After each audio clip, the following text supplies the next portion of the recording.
제4회 동탁이 임금을 폐하여 진류왕을 세우고 조조가 역적을 죽이려다 보도를 바치다.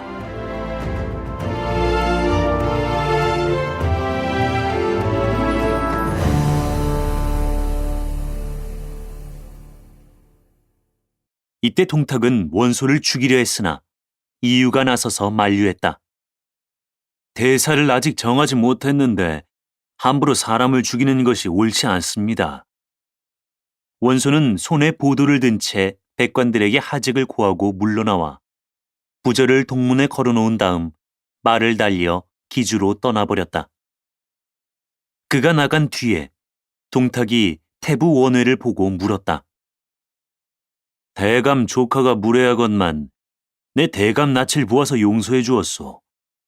폐립하는 일은 어떻게 생각하시오?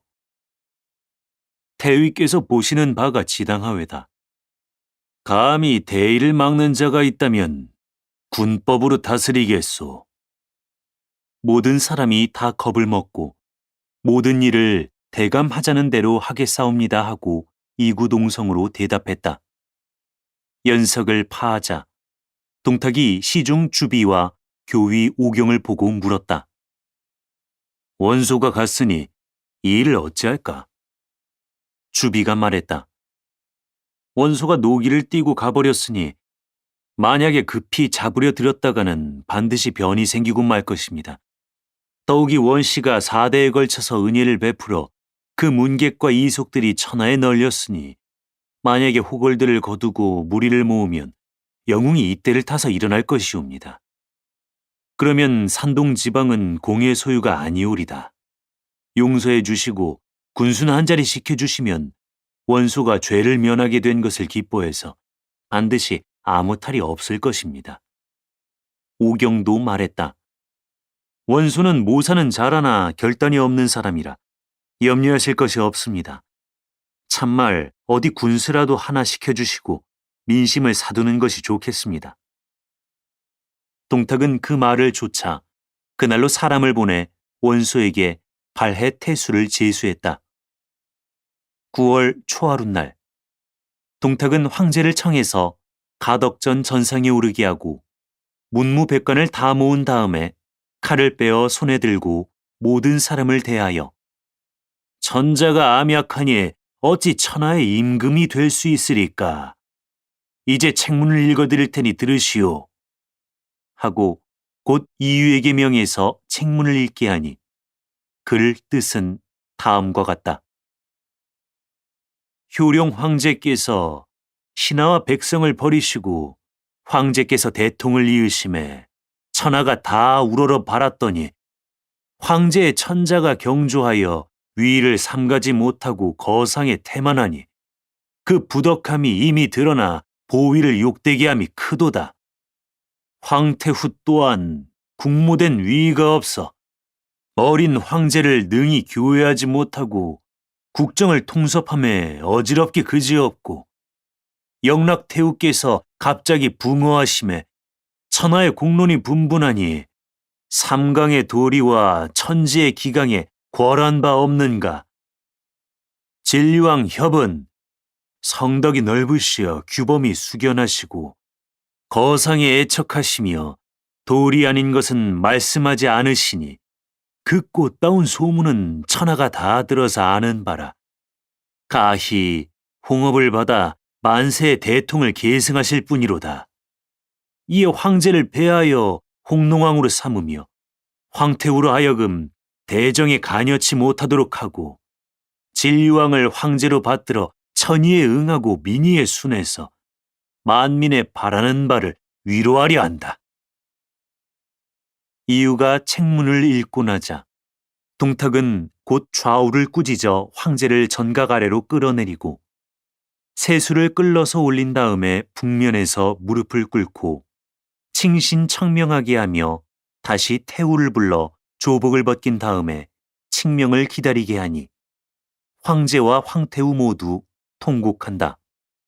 만조백관이 이것을 보고 마음에 애통해하지 않는 이가 없는 중에 계하의 한 대신이 격분을 이기지 못해서 큰 소리로 적신 동탁이 감히 하늘을 속이는 짓을 하니 내 이놈, 내 목의 피를 받아보아라!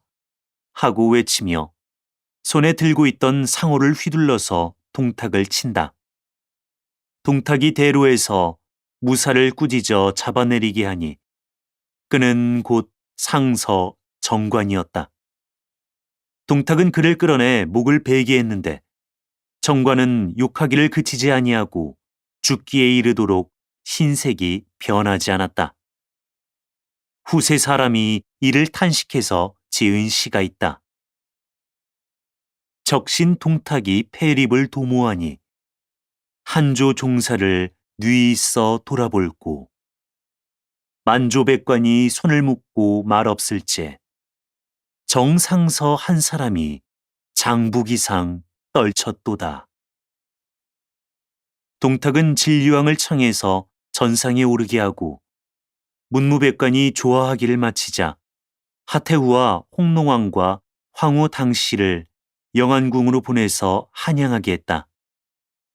국문을 봉쇄해 놓고 신하들의 출입을 엄금하니 가엾다. 어린 황제가 4월에 등극하여 9월에 폐암을 받은 것이다. 동탁이 세운 진류왕 협의 자는 백화로서 영제의 중자이니 이가 곧 헌제라. 이때 나이 9세이다. 연호를 고쳐서 초평이라 했다. 동탁이 상국이 되어 찬배의 이름을 부르지 않고 조회에 들어가 추창하지 않으며 칼을 차고 신을 신은 채 전상에 올라가니 그 위세가 비할 데 없다. 이유는 동탁에게 명사들을 타경해서 인망을 거두라 권하며 먼저 채옹을 천거했다. 동탁이 곧 부르게 했는데 채옹이 오지 않았다.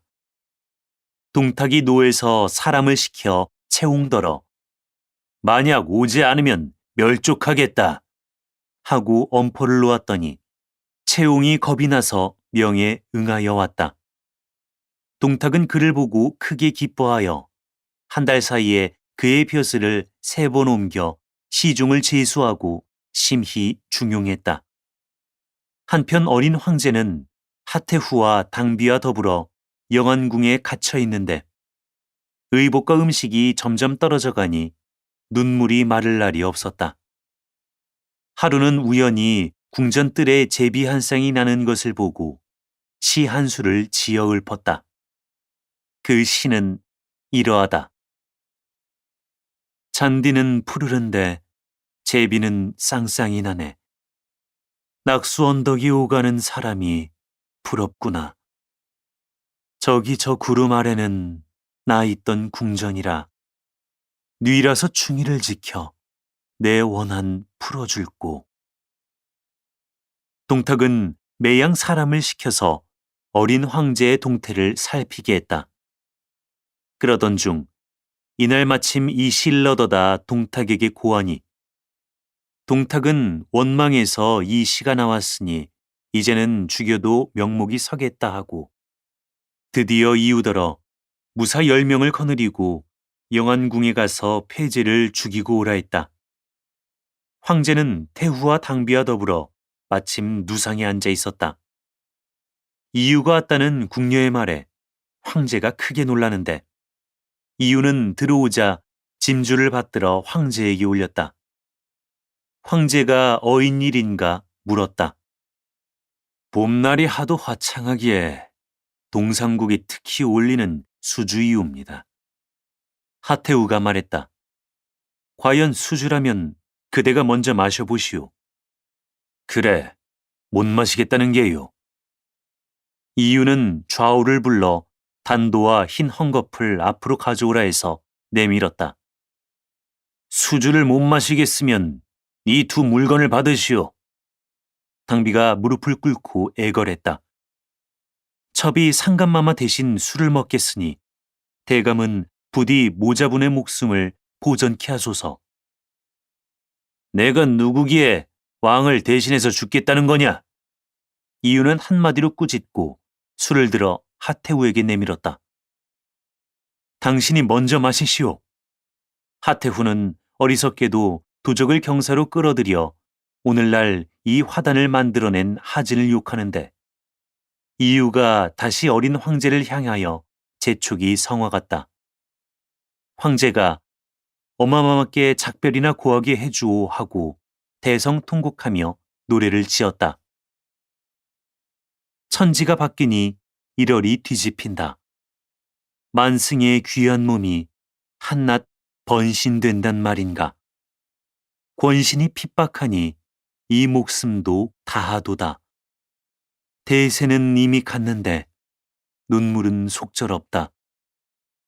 황천이 무너지니 후토도 꺼지누나. 이 몸이 제희되어 명도 기구하다. 생사의 길이 다르거니 이 자리서 다하려나. 애끓는 이 심사를 뉘에게 다 하소하리.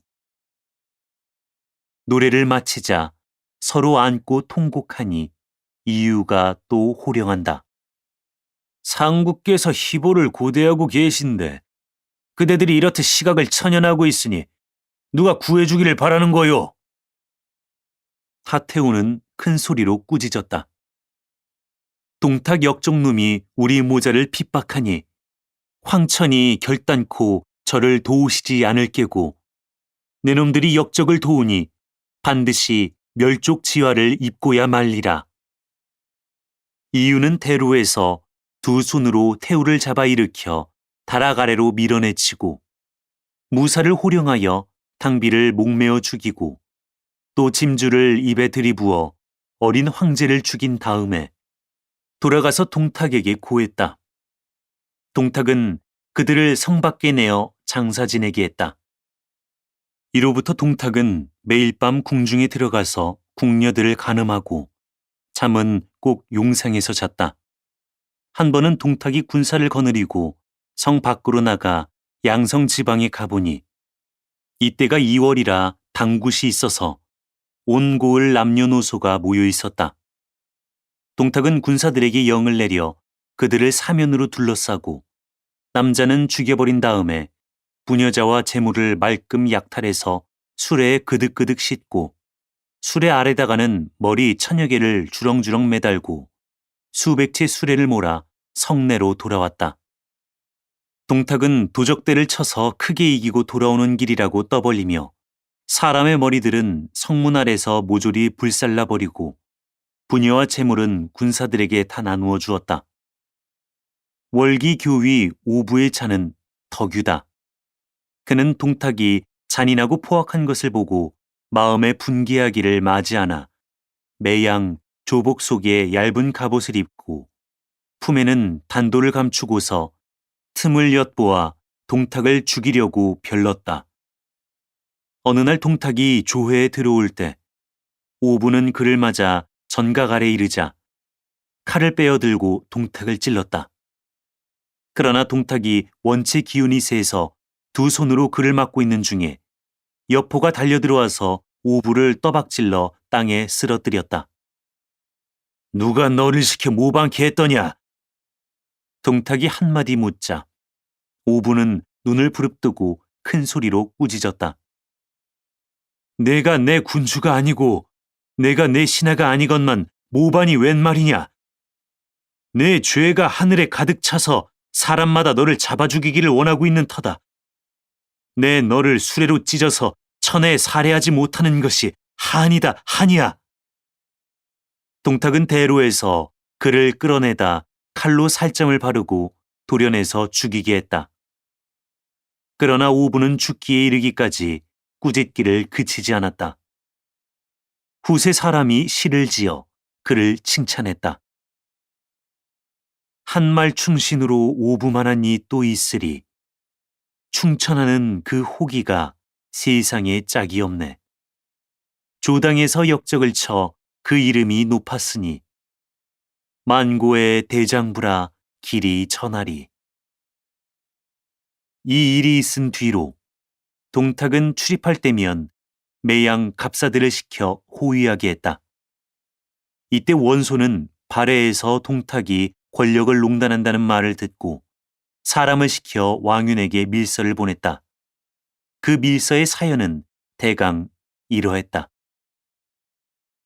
역적 동탁이 하늘을 속이고 주상을 패하니 이는 사람이 차마 말을 못할 일인데도 공은 그를 멋대로 날뛰게 버려두고 도무지 모르는 채 하시니 이것이 어찌 나라에 보답하고 임금께 충성을 다하려는 신하의 할 일이겠습니까? 소는 이제 군사를 초모하고 병조를 조련하여 왕실을 소청하려 하나 감히 경망되게 행동하지 못하고 있는 형편입니다. 공께서 만약 마음이 있으시다면 마땅히 기회를 타서 모사토록 하시되 혹 소를 부리실 일이 있으시다면 즐겨 명을 받들겠습니다. 왕유는 밀서를 받은 뒤로 이리저리 궁리해 보았으나 도무지 좋은 계책이 나오지 않았다. 하루는 시반각 안에 옛 신하들이 모두 모여 있는 것을 보고 말했다. 오늘이 이 늙은 것의 생일이니 여러분이 저녁에 내게 오셔서 박주나마 들어주셨으면 영광스럽겠소이다. 여러 관원이 모두 응낙했다. 꼭 가서 축수하겠습니다. 저녁에 왕윤이 후당의 연석을 배설하고 기다리려니까 공경들이 모두 찾아왔다. 술이 두옷은 돌 때였다. 왕윤은 갑자기 손으로 낯을 가리고 목 놓아 울었다. 모든 관원이 깜짝 놀라 물었다. 사도 생신날 무슨 연고로 이렇듯 내통해 하십니까? 실상은 오늘이 이 사람 생일이 아니외다. 한번 여러분을 청에다 회포를 펴보고 싶어도 혹시나 동탁이 의심할까 두려워서 그렇듯 자탁한 것이오. 동탁이 임금을 속이고 권세를 희롱해서 사직이 조석으로 보전키 어려운 형편이라. 생각해보면 고조 황제께 없어 진나라와 초나라를 차례로 멸하고 천하를 얻으셨는데 오늘에 이르러 동탁의 손에 망하게 될 줄이야 누가 알았겠소. 그래, 내가 우는 게요. 그의 말을 듣고 모든 사람이 다 우는데 문득 좌중에 한 사람이 손뼉을 치면서 만조 공경이 밤낮으로 울기만 하니 그래 울기만 하면 동탁이 절로 죽을 성 싶습니까? 하고 깔깔 웃었다. 왕윤이 고개를 들어보니 바로 효기교위 조조다. 왕윤은 화가 났다. 내 조상도 역시 한 주의 녹을 먹었는데 이제 너는 나라에 보답할 생각은 하지 않고 도리어 웃고만 있단 말이냐. 제가 웃는 것은 다른 일이 아니라 여러 대감께 동탁 하나 죽일 계책이 없으신 것을 웃는 것입니다.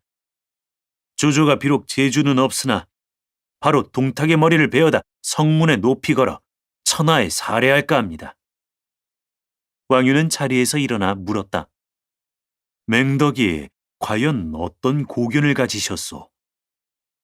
제가 근자의 몸을 굽혀서 동탁을 섬기고 있는 것이 실상은 기회를 엿보아 그를 찔러 죽이기 위함인데 동탁이 지금 저를 퍽 신임하는 터라 가까이 갈 기회가 많습니다. 듣자오매 사도께 칠보도가 있으시다니 빌려주시면 제가 곧 가지고 상부로 들어가서 동탁을 찔러 죽이렵니다. 제 몸이야 죽은들 무슨 한이 있겠습니까? 맹덕에게 과연 그럴 마음이 있다면 천하에 이만 다행이 없으리다.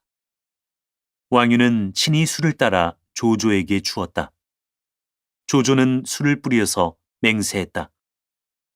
왕유는 곧 보도를 내어다 그에게 주었다. 조조는 칼을 받아서 몸에 지니고 술을 마시고 나자 즉시 몸을 일으켜 모든 관원에게 하직을 고하고 나갔다.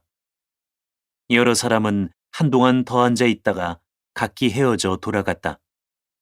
그 이튿날이다. 조조가 보도를 허리에 차고 상부로 가 승상께서 어디 계시나 하고 물으니 종자가 소가관에 계십니다 하고 일러준다. 조조가 들어가 보니 동탁은 평상 위에 앉아 있고 여포가 그 곁에 뇌시고 서 있다. 맹덕은 왜 이리 늦었는가? 동탁이 묻는 말에 조조가 말이 수척해서 빨리 걷질 못한답니다 라고 했더니 동탁이 곧 여포를 돌아보며 일렀다. 서량서 가져온 좋은 말들이 있지 않느냐. 봉선이 내가 가서 한 필만 골라다 맹덕에게 주어라. 여포가 대답하고 밖으로 나갔다. 조조가 속으로 이놈이 이젠 죽었다 하고 즉시 칼을 빼어 찌르려 했으나 동탁이 힘이 센 것을 생각하고는 감히 경솔히 행동하지 못했다. 그러는 중에 동탁은 몸이 비대해서 오래 앉아있지를 못하고 마침내 평상 위에 누워버렸다. 그것도 얼굴을 벽 쪽으로 돌리고 모로 누운 것이다. 조조는 또 속으로 이제는 영락없이 이놈이 죽었다 하고 그 자리에서 보도를 쑥 뽑아 손에 들었다. 그러나 그가 막 칼을 들어 찌르려는 판에 뜻밖에도 동탁이 벽에 걸린 채경 속으로 조조가 등 뒤에서 칼을 빼어드는 꼴을 보고 급히 몸을 돌리는 것이었다. 맹덕이 무얼 하느냐? 이때 여포가 또한 말을 끌고 이미 소각 밖에 와 있었다. 조조는 당황하여 곧 칼을 들고 꿇어앉아서 아뢰었다. 조조에게 보도 한 자루가 있어 은상께 바치는 터입니다. 동탁이 손에 받아서 보니 칼 길이가 한자 남짓하고 칠보가 찬란히 박혀있고 칼날이 심히 날카로운 것이 과연 보도가 틀림없다. 동탁이 여포에게 주어 간수하게 했다. 조조는 허리에서 칼집을 끌러 여포에게 주었다. 동탁이 조조에게 보이려고 말을 데리고 소각에서 나오자 조조가 어디 한번 타보고 싶습니다 하여서 동탁은 말에 안장을 지어주게 했다. 조조는 말을 끌고 상부에서 나오자 말에 뛰어올라 곧 닿는 말에 채찍질하여 동남편을 바라고 내달았다. 여포가 동탁에게 말했다. 아까 조조의 거동이 꼭 자객질 하러 온 것 같았는데 일이 그만 드러나게 되니까 칼을 바친 것이 아닐까요? 나도 그런 의심이 든다. 막 이런 이야기들을 하고 있는 중에 마침 이유가 왔다. 동탁이 그 말을 했더니 이유가 하는 말이 조조는 가석이 지금 경사에 없고 저 혼자 사처에서 지내는 터입니다. 이제 사람을 보내서 불러보아. 만약에 제가 의심하지 않고 바로 온다면 칼을 바친 것이요. 만약에 핑계를 대고 오지 않는다면 자객질 하려던 것이 분명하니 곧 잡아다 문초하셔야 합니다. 동탁이 그 말을 옳게 듣고 즉시로 옥졸 4명을 보내서 조조를 불러오게 했다. 한동안이 지나서야 옥졸이 들어와서 고했다. 조조가 제 사처에는 돌아가지 않고 말을 달려 동문으로 나갔사온데 문지기가 물으니까 조조의 말이 승상의 분부를 받고 급한 일로 가는 길이다 하고 그대로 나는 듯이 말을 달려 가더랍니다. 이유가 이 도적놈이 혼줄이 빠져서 도망쳤으니 자객질을 하러 왔던 것이 틀림없습니다 하고 말하자 동탁은 내가 저를 그렇듯 중히 써주었건만 제 놈이 도리어 나를 모해하려 들다니 하고 대로했다. 이유는 이에는 반드시 공모한 자가 있을 것이니까 조조놈을 잡아야만 알 수 있을 것입니다 하고 보탰다. 동탁은 조조의 용모 파기를 내어 각처의 문서를 돌리고 조조를 잡게 하되 그를 잡아바치는 자는 천금의 상에 만후후를 봉하고 감춰두고 내놓지 않는 자는 같은 죄로 다스릴 것이라 했다. 조조는 성 밖으로 도망해 나가자 바로 초군을 향하여 말을 급히 몰았다. 그러나 중모현을 지나려다가 관문을 지키는 군사에게 붙들려 현령 앞으로 끌려갔다. 소인은 객상이온데 성은 황보을시다. 조조는 꾸며대었으나 현령은 한동안이나 말없이 그를 물끄러미 바라보다 마침내 입을 떼어 내가 전에 낙양에 올라가서 벼슬자리를 구할 때 너를 본 일이 있어서 내가 조조인 줄을 다 아는 터에 내가 나를 속이려면 되느냐 하고 곧 감수에게 분부하여 이놈을 우선 가두어라. 내일 내 경사로 앞송에 상을 청하겠다. 하고 나서 관을 지키는 군사에게 술잔이나 먹여서 돌려보냈다. 그러나 이날 밤에 현령은 신복을 시켜 남모르게 조조를 옥에서 끌어내어 후원으로 데려다 놓고 은근히 물었다. 내 듣기에는 승상이 너를 그다지 박하게 대하진 않으셨다던데 어찌하여 이를 저질러 화를 자초했느냐? 연작이 어찌 홍곡의 뜻을 알리오? 내가 이미 나를 잡았으면 곧 경사를 올려다 상이나 청할 것이지. 구태여 여러 말을 물을 것이 무엇이냐? 현령은 좌우를 물리친 다음에 조조를 보고 말했다. 나를 우습게 보지 마시오. 나도 범숙한 관리는 아니오. 아직 주인을 만나지 못했을 뿐이지. 조조는 강기한 어조로 말했다. 내 조상이 대대로 한조의 녹을 받아온 터에 내가 만약 나라에 보답할 생각을 안 한다면 금수와 다를 것이 무엇이겠소. 내가 그간 몸을 굽혀 동탁을 섬긴 것은 기회를 엿보아 그를 죽여서 나라에 해를 덜려고 했던 것인데 이제 일이 어그러지고 말았으니 천이라 할 수밖에 없소이다. 맹덕은 이제 어디로 가시려오? 고향으로 돌아가서 거짓 조서를 내어 천하 제후들에게 호소하고 군사를 일으켜 함께 동탁을 치는 것이 내 소원이오. 현령은 그 말을 듣자 곧 그 결박 지은 것을 손수 끌러주고 상저에 올려앉힌 다음에 제배하고 말했다. 공은 참으로 천하의 충의지사시오.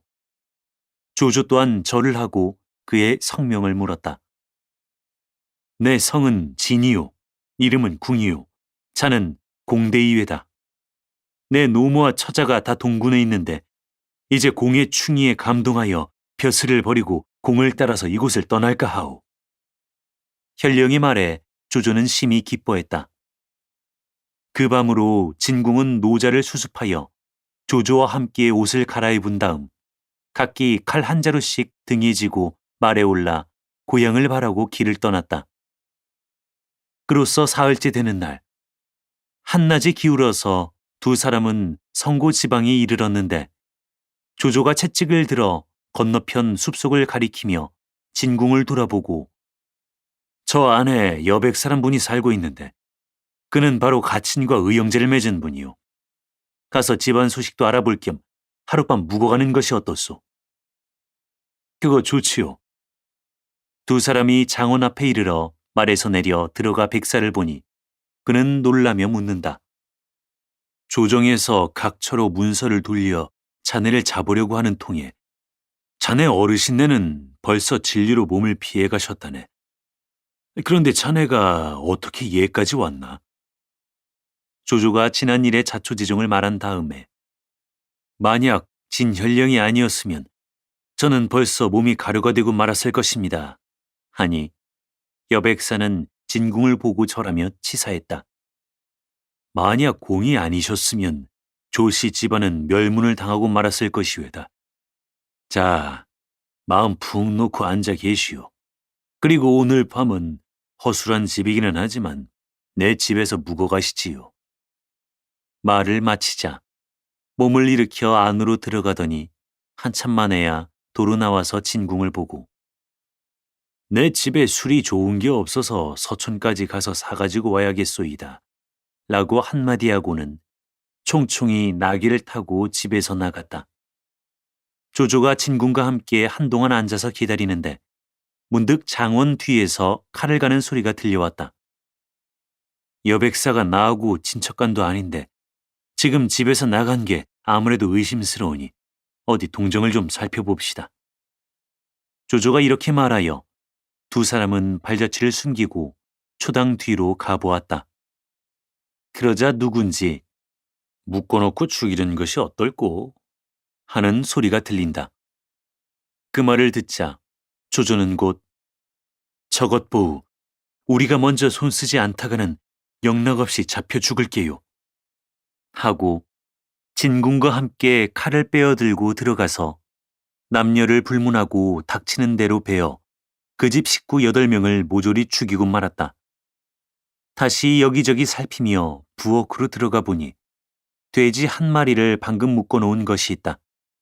진궁이 이것을 보고 맹덕이 의심이 많아서 애매한 사람을 죽였구나 하고 조조와 함께 급히 그 집에서 나와 말을 타고 떠났다. 그들은 이리도 미처 못 가서 저편으로부터 나귀를 타고 집으로 돌아오는 여백사와 서로 만났다. 나귀 안장 앞에 술 2병을 걸어매고 과일과 채소는 손에 들고 오는 것이었다. 사구는 왜 가십니까? 자네 이거 웬일인가? 죄로 몰린 사람이 어디 오래 있을 수 있습니까? 내가 집에 일러서 돼지도 한 마리 잡게 했는데 현질과 사구는 하루 저녁 묵어간들 어떤가? 어서 손님 모시고 도로 들어가세. 여백사는 간절히 청했으나 조조는 돌아보지도 않고 말에 채찍질해서 그 앞을 지나갔다. 그러나 몇 걸음 안 가서 조조는 갑자기 칼을 빼어들고 돌아서며 여백사를 향하여 저기 오는 사람이 누굽니까? 하고 외치고 그 말에 여백사가 고개를 돌려 그 편을 바라볼 때 와락 달려들어 칼을 번개같이 휘둘러서 여백사를 베어 나귀 아래로 거꾸로 뜨렸다. 진궁이 깜짝 놀랐다. 아까는 모르고 그랬지만 지금 이게 무슨 짓이오? 백사가 집에 돌아가서 그 많은 사람이 죽은 것을 눈으로 보고 어찌 가만히 있겠소? 만약 동네 사람들을 풀어 뒤를 쫓아오면 우리는 속절없이 화를 당하니 별 수 있어. 그래도 알고 죽이는 건 아주 옳지 않은 일이오. 말씀은 그러하나 내가 차라리 천하 사람들을 저버리면 저버렸지. 천하 사람들이 나를 저버리게 두지는 않겠소. 진궁은 그만 입을 다물고 더 말하지 않았다. 이날 밤에 몇 리를 더 가서 그들은 달빛 아래 객전문을 두드렸다. 말을 배불리 먹인 뒤에 조조는 먼저 잠이 들어버렸는데 곁에서 진궁이 혼자 생각했다. 나는 조조를 좋은 사람으로만 알아 벼슬까지 버리고 일껏 따라왔더니 원래 이처럼 막독한 놈이었구나. 그대로 두었다가는 반드시 후환이 될 것이다. 그는 마침내 칼을 빼어들고 조조를 죽이려 들었다. 승냥이처럼 모진 놈은 좋은 선비 아니로세. 조조나 동탁이나 원래 같은 놈들. 필경, 조조의 목숨이 어찌 될 것인고. 다음 회를 보라. 사단법인 올제 제작, 낭독 공준호, 번역 연변인민출판 삼국지 번역팀.